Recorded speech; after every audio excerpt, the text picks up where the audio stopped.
Dalam kesempatan ini, saya, Bapak Panglima, Bapak Menteri Kesehatan, dan seluruh jajaran stakeholder memberikan apresiasi dan penghormatan setinggi-tingginya atas dedikasi dan pengabdian prajurit-prajurit, tenaga-tenaga kesehatan, relawan-relawan terbaik kita. Seluruhnya, hormat! Gerak!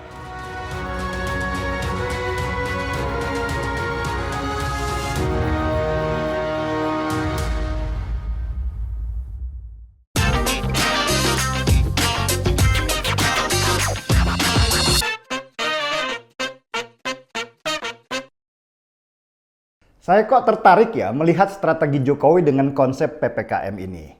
Awal PPKM atau pemberlakuan pembatasan kegiatan masyarakat muncul dengan konsep darurat. Itu sudah membuat tegang masyarakat. Konsep darurat itu malah dipertajam oleh Menko Muhadjir Effendi dengan bahasa darurat militer. Ini jelas kesalahan komunikasi yang fatal. Orang ketika mendengar kata darurat militer malah semakin tegang. Apalagi di saat situasi ekonomi sedang terpuruk, perut sedang lapar, kerjaan dan pendapatan juga nggak ada. Kata darurat militer malah memperparah kesalahpahaman persepsi. Dan akhirnya yang terjadi adalah gesekan di masyarakat bawah. Satpol PP di banyak pemerintahan daerah jadi sewenang-wenang. Ada yang main tampar, ada yang main siram air ke warung. Mereka mungkin berlagak jadi polisi India yang pakai tongkat terus mukul-mukulin orang sampai kabur. Tapi catat, Indonesia bukan India dan ini sangat berbahaya. Situasi PPKM darurat waktu itu beda tipis dengan lockdown. Takutnya ada oposisi yang memainkan keadaan supaya mendapat simpati dan menggerakkan demo besar untuk melawan pemerintah. Dan benar saja, beberapa persiapan demo waktu itu sedang dilakukan. Untung saja tidak jadi membesar dan berhasil diredam. Mahfud MD langsung mengklarifikasi kata darurat militer yang dikeluarkan oleh Menko Muhadjir Effendi. Darurat militer yang dimaksud itu dalam rangka perang melawan penyakit, bukan melawan rakyat. Dan itu tanda bahwa militer dilibatkan aktif dalam menghadang virus. Tapi yang namanya salah paham, beda persepsi, bagaimana bisa ditahan? Selama seminggu itu situasi yang buat saya sangat mencekam. Kesalahan komunikasi, kesalahan informasi bisa menjadi awal dari kerusuhan. Nah, sesudah PPKM darurat dibuatlah PPKM level 4. Ini baru tensi agak menurun. Masalah nama saja ternyata bisa berpengaruh sangat besar. PPKM level 4 dibuat dengan model level untuk melihat kinerja masing-masing Pemda. Jadi permasalahan PPKM ini tidak lagi ditimpakan ke pusat semuanya, tetapi bagaimana daerah bisa menyelesaikan masalahnya masing-masing sesuai Undang-Undang Otonomi Daerah. Disinilah saya melihat kemampuan strategis Lord Luhut Binsar Panjaitan yang ditugaskan oleh Presiden Jokowi untuk memimpin perang terhadap pandemi fase kedua yang jauh lebih mematikan daripada fase pertama. LBP turun langsung ke medan perang dan mulai mengatur bagaimana PPKM ini berhasil dijalankan. Yang menarik di sini, gaya komunikasi pemerintahnya berubah. Nggak ada lagi tuh konsep sewenang-wenang seperti di awal. Bahkan LBP dengan berbesar hati minta maaf soal PPKM darurat. Ini yang jarang ditemui oleh publik. Seorang pejabat tinggi minta maaf karena PPKM darurat mempengaruhi ekonomi masyarakat.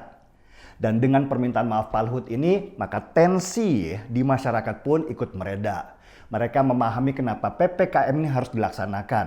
Ya untuk kebaikan masyarakat juga. Gaya PPKM dengan konsep level 4 pun direvisi sesuai dengan situasi. Meski namanya tetap level 4, tapi ada pelonggaran di sana sini. Warung boleh buka, usaha masyarakat kecil juga boleh buka, pasar juga boleh buka dengan terapkan protokol kesehatan yang ketat. PPKM diperpanjang lagi. Kali ini mal boleh buka dengan tunjukkan kartu sudah divaksin. Syarat perjalanan juga diperlunak. Kantor sudah boleh beroperasi. Dan setahap demi setahap ekonomi diperbaiki lagi. Dan strategi ini berhasil membuat Indonesia keluar dari ancaman resesi. Jadi saya sekarang sudah nggak takut lagi ya ketika mendengar kata PPKM diperpanjang. Toh kegiatan ekonomi juga sudah mulai berjalan. Mau diperpanjang atau juga tidak, kita sudah bisa menarik nafas lega. Lalu kenapa namanya kok tetap PPKM level 4 kalau sudah banyak pelonggaran? Ya, itu untuk mengingatkan kita supaya terus waspada. Juga sebagai sinyal ke dunia internasional bahwa kita ini serius menghadapi pandemi. Bayangkan, kalau misalnya tiba-tiba pemerintah bilang dengan pedenya, Indonesia sudah berhasil tangani pandemi. Terus ada yang mati. Wah, bisa ribut lagi kita nggak selesai-selesai. Dan investor juga bisa pada lari. Jadi ini sebenarnya adalah sebuah strategi. Strategi komunikasi supaya antara kesehatan dan ekonomi bisa berjalan seimbang. Dan ini berhasil ternyata. Rumah sakit juga sudah tingkat huniannya sudah mulai banyak berkurang. Pasien juga sudah banyak yang pulang. Yang sembuh juga sudah banyak. Yang mati masih ada memang, tapi nggak semua karena COVID semata.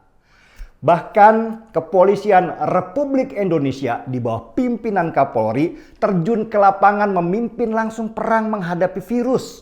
Kantor-kantor polisi dibuka untuk melakukan vaksinasi massal. Targetnya adalah herd immunity di tahun depan. Kapolri mencanangkan konsep vaksinasi merdeka. Seluruh Kapolda diperintahkan merekrut relawan di daerahnya untuk selenggarakan vaksinasi massal. Di Jakarta sendiri, Kapolda Metro Irjen Fadil Imron merekrut 4.500 relawan untuk melakukan vaksinasi merdeka. Mereka bekerja selama 6 jam per hari untuk melakukan vaksinasi dan berhasil. Target 100% vaksinasi di Jakarta pun tercapai. Itulah kenapa Jakarta sekarang virusnya melandai. Karena campur tangan dari pusat yang sangat kuat untuk melawan virus ini. Jakarta adalah etalase Indonesia. Seluruh mata dunia tercurah ke sana. Kalau Jakarta berhasil, maka pemerintah Indonesia dianggap berhasil oleh dunia internasional. Apa imbasnya? Kepercayaan investor akan naik dan rupiah bisa menguat lagi.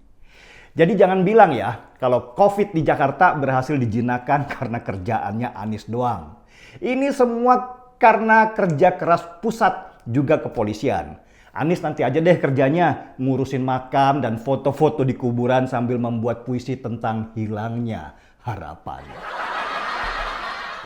Terima kasih Presiden Jokowi. Terima kasih Lord Luhut Binsar Panjaitan. Terima kasih TNI dan Kepolisian RI. Dan terima kasih juga untuk semua rakyat yang sudah berpartisipasi. Saya yakin kita akan memenangkan pertarungan melawan pandemi ini. Palingan September nanti level PPKM sudah turun dan kelonggaran ekonomi akan mulai diperluas lagi. Dan tahun 2022 awal insya Allah kita akan memulai herd immunity. Hidup berdampingan dengan virus yang sudah tidak berbahaya lagi karena kita sudah terlindungi oleh vaksin sebagai pengaman diri. Jadi boleh dong kita sekarang seruput kopi.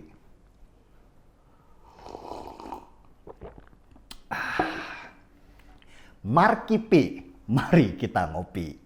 Saya Denny Siregar, kita di acara Timeline.